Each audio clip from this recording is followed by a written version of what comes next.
our custom. We've all locals at the minute, which we're having great support from. June bank holiday was very unusual, as there was no one around. Empty boats, empty shop was very strange, but as I said, locals have been amazing. Over the past year there's been a lot of deaths and such, and the last thing people wanted was more of that. So yeah, and definitely here the fear of it coming into the island. Everyone adapted to our hand sanitising, the social distancing. Everyone was brilliant. Everyone was really, really good, and everyone respected everyone else.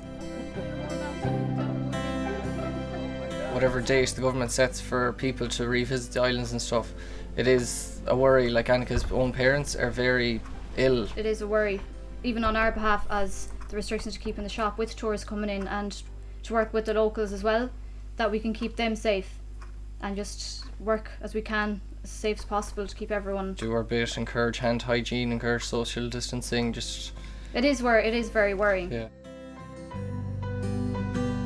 Since the restrictions came in, we have had to do things a bit different.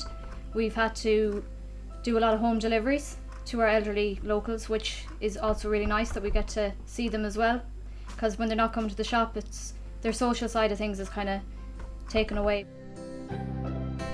Since all this started, I have seen a huge difference in the community. Everyone is pulling together, everyone's out doing their gardens. Painting or gardening, and like other parts, historical parts of the island are getting redone, they're getting revamped, like just tidied up, just to make a better look on the island.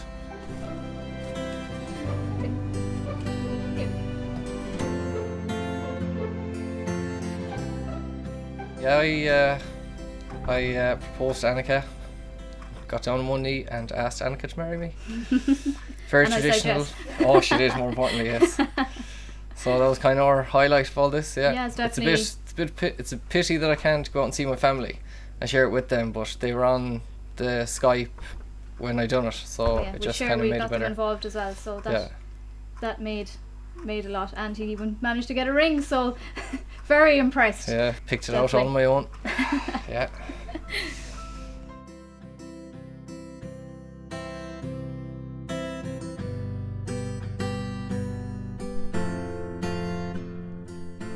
I opened the bookshop, Harbour Lights Bookshop, last June. I'd been living here for the last 2.5 years full time, after being in Dublin before that for 12 years. I'd been looking after my Aunt Mary Jo, and she was a big influence on me to open the shop and to have an occupation while I lived here. Sadly, Mary Jo passed away before the shop was opened, although she did see it almost completed. Previously I'd worked in books in quite a few good bookshops, and I have a great interest in literature, and I thought I would do something that I enjoyed and also that I would have an occupation. So I live here overlooking the harbour, beautiful scenery. It is incredible this summer not to see the amount of people and the amount of traffic that you normally would have, which would always be so busy, and people on the pier, people coming and going.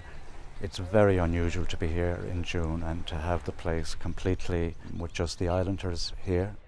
I have missed all the return visitors that you'd meet from year to year, a lot of good friends, but I've made the most of it. I've read a lot, I've had a lot of walks, and I've enjoyed the solitude to a certain extent.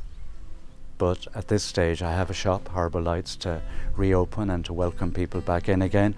So I am anxious at the end of the day to see people coming back and to have and to be open for them.